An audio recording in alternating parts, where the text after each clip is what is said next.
Paano mag-bind ng billing router and coin slot? Sundan mo lang ang mga steps na ito. Step 1. Siguraduhin nakapower on ang inyong coin slot at billing router. Bago tayo magpatuloy sa susunod na steps, siguraduhin munang nakakabit ang LAN port ng modem mo papunta sa WAN port ng billing router. Maghintay maging blue light ang status ng system at internet ng billing router mo. Siguraduhin blinking ang internet at solid blue light naman sa system. Step 2. Kumonek sa Wi-Fi ng billing router. Ang SSID ng billing router ay palaging nagsisimula sa word na share Wi-Fi. May dalawang senaryo tayong mararanasan sa prosesong ito. Unang senaryo ay kapag connected ka na sa billing router.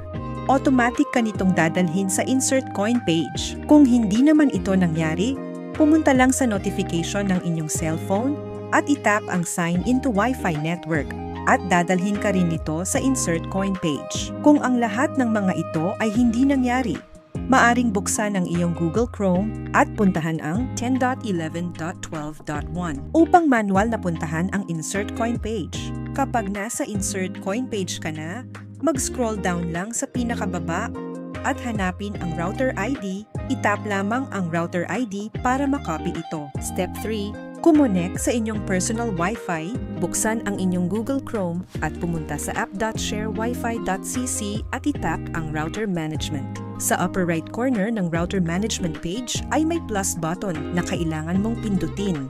Itap lamang ito at i-paste ang router ID na kinapi natin kanina sa binding identification. Itap lamang ang confirm at na-bind mo na ang iyong router. Step 4. Makikita mo na ang information ng inyong billing router. Hanaping maigi ang upgrade button at pindutin ito. Maghintay ng mga 5 minuto upang matapos ang upgrade. Pagkalipas ng 5 minuto, i-check ang router management at tignan kung natapos na itong mag-upgrade. Kung natapos na itong mag-upgrade, ay bumalik ka na sa dashboard ng portal at mapapansin mo na may notification sa Coin Machine Management. Pindutin ang notification na ito at makikita mong ready na i-bind ang iyong coin slot sa account mo. Pindutin lamang ang confirm at pumunta sa Coin Machine Management.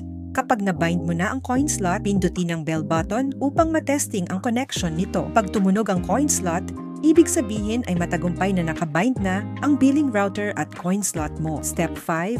Sa Coin Machine Management, pindutin ang 3 dots sa pinakaibaba, itap ang bind to router. Itap ang router mo at itap ang submit. Ganun lamang kadali mag-bind ng router and coin slot sa inyong share Wi-Fi account.